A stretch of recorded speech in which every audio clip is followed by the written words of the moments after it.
Monsieur l'ambassadeur, Messieurs les coprésidents du Conseil de coordination des organisations arméniennes de France, Mesdames et Messieurs, le 24 avril 1915 débutait la terrible tragédie qui a frappé la communauté arménienne de l'ancien empire ottoman.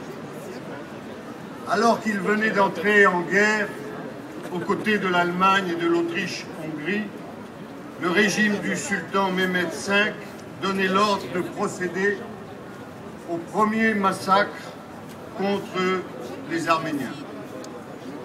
En quelques mois, au nom de cette sentence de mort prononcée contre tout un peuple, 2/3 du peuple arménien perdit la vie. Cette tragédie est gravée à jamais dans le cœur et dans l'âme du peuple arménien et dans ceux de l'Europe tout entière. Cette barbarie programmée, première entreprise d'extermination systématique d'un peuple au XXe siècle, marque l'histoire de manière indélébile. La France l'a désignée par le seul nom possible, celui de génocide. Ces événements,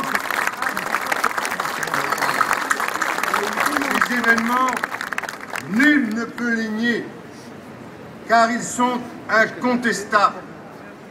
Le travail historique, la confrontation des sources, l'étude des preuves et des documents a été menée.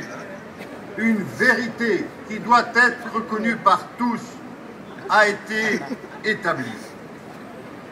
Ce travail historique doit se poursuivre, car jamais ne s'achève la confrontation, le débat scientifique, pour que l'historien puisse raconter, comme le demandait au début de notre histoire Hérodote, ce qui fut. Mais banaliser le génocide, le contester, c'est au-delà de l'atteinte à sa mémoire et au respect et à la dignité, c'est une insulte au peuple arménien.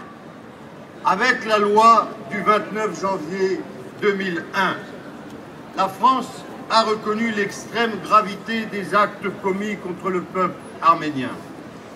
Elle a dit aussi, clairement, nettement, sa volonté d'en perpétuer la mémoire et de signifier avec force, au nom d'une idée de l'homme, de sa liberté, de sa dignité que la République tout entière porte, notre refus absolu de toute violence, a fortiori la pire de toutes, la violence de masse, l'extermination à l'égard d'un peuple en raison de sa race, de sa langue, de sa nationalité ou de sa religion. Conformément à l'engagement qu'a pris le président de la République devant vous il y a un an, le 24 avril 2012, le gouvernement souhaite et vous confirme chercher aujourd'hui les moyens de droit pour que nul ne puisse impunément minimiser ou réfuter les souffrances du peuple arménien, pour que nul ne puisse nier ce qui s'est passé et que je viens de décrire et de nommer. Nous avons une responsabilité, celle de respecter dans le choix des moyens juridiques que nous emploierons les principes, vous l'avez rappelé, fixés par notre Constitution et par le droit international. Perdre de vue cette exigence, ce serait prendre le risque de faire naître de nouvelles contestations et d'ouvrir de nouveaux espaces aux tentations négationnistes. Le président de la République, en ce jour, affirme sa volonté claire et constante pour suivre le travail nécessaire dans le dialogue avec vous, pour mobiliser toutes les ressources de notre droit et les procédures offertes par le droit européen pour que cet engagement soit tenu.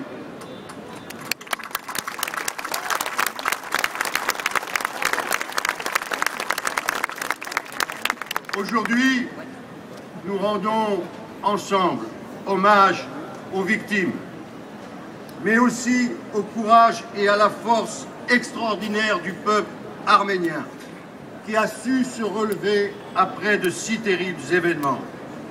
Aujourd'hui, nous rendons hommage aux victimes, mais aussi à ces enfants d'Arménie accueillis par la France, fidèles à sa vocation de terre d'asile et de refuge pour tous les pourchassés et tous les opprimés, enfants d'Arménie devenus enfants de France, qui l'ont enrichi la France par leur travail et par leur génie propre. Leur mémoire, c'est aussi notre mémoire, et nous nous devons de la transmettre à nos enfants.